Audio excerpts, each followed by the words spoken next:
Int. Courtroom, day. The courtroom hums with nervous energy as Judge Elizabeth Carter takes her seat. Known for her poise and unwavering demeanor, she scans the room, her eyes sharp, catching every detail. She's been in high-stakes trials before, but today feels different, though she can't quite put her finger on why. The prosecutor stands, launching into his opening remarks, and Elizabeth adjusts her glasses, settling into the rhythm of the trial. The defendant hasn't arrived yet, but she's already reviewing the charges in front of her: armed robbery and assault.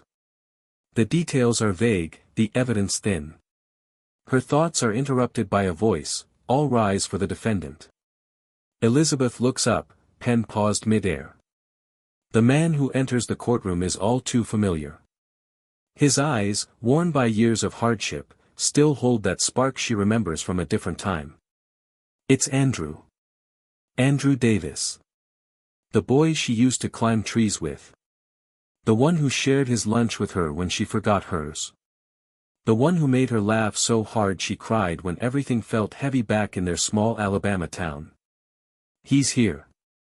In handcuffs. Her chest tightens as memories flood back, childhood summers, the days they spent together. But now, nearly 40 years later, the boy she knew is standing trial for a crime she's not sure he committed. Elizabeth blinks, trying to regain her composure, but her heart is heavy. This isn't just any defendant.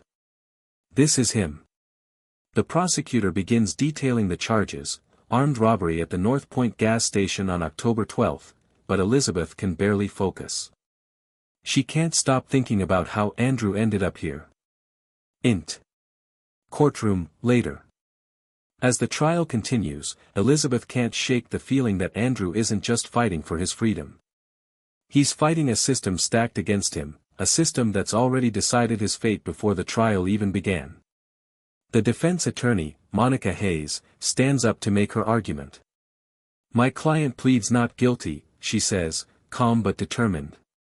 "The evidence is circumstantial at best." The prosecutor smirks, but Monica doesn't back down. Int. Courtroom, Day 2. On the second day of the trial, Elizabeth sits quietly in her chambers, reviewing the evidence. The more she looks, the more obvious the holes in the prosecution's case become. The surveillance footage is grainy. The witness's testimony is shaky.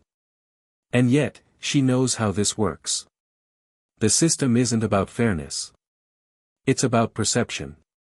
A black man with a record is an easy target.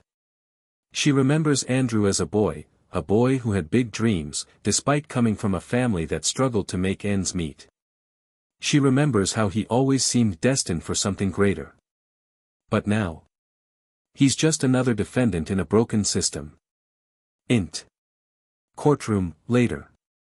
Monica Hayes, the public defender, is relentless in her cross-examination of the key witness, Mr. Jenkins, the cashier. The man hesitates when pressed about his identification of Andrew. The shaky testimony only adds to Elizabeth's doubts. And yet, despite the obvious gaps in the case, the prosecutor continues to push his narrative: Andrew is a criminal. Elizabeth's stomach turns. She remembers the small things about Andrew, the boy who stole a loaf of bread to feed his hungry siblings. Was this really the pattern they were using to define him as a criminal? Int. Elizabeth's chambers, night.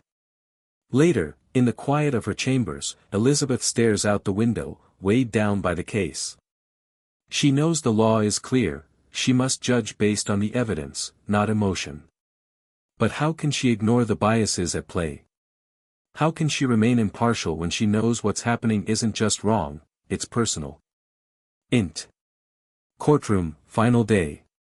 The final day of the trial arrives, and the courtroom is charged with tension. Monica Hayes makes her closing argument, her voice steady but full of emotion. This trial is about more than just Andrew. It's about a system that sees people as statistics instead of individuals, she says, her eyes focused on the jury. Andrew is not a case file.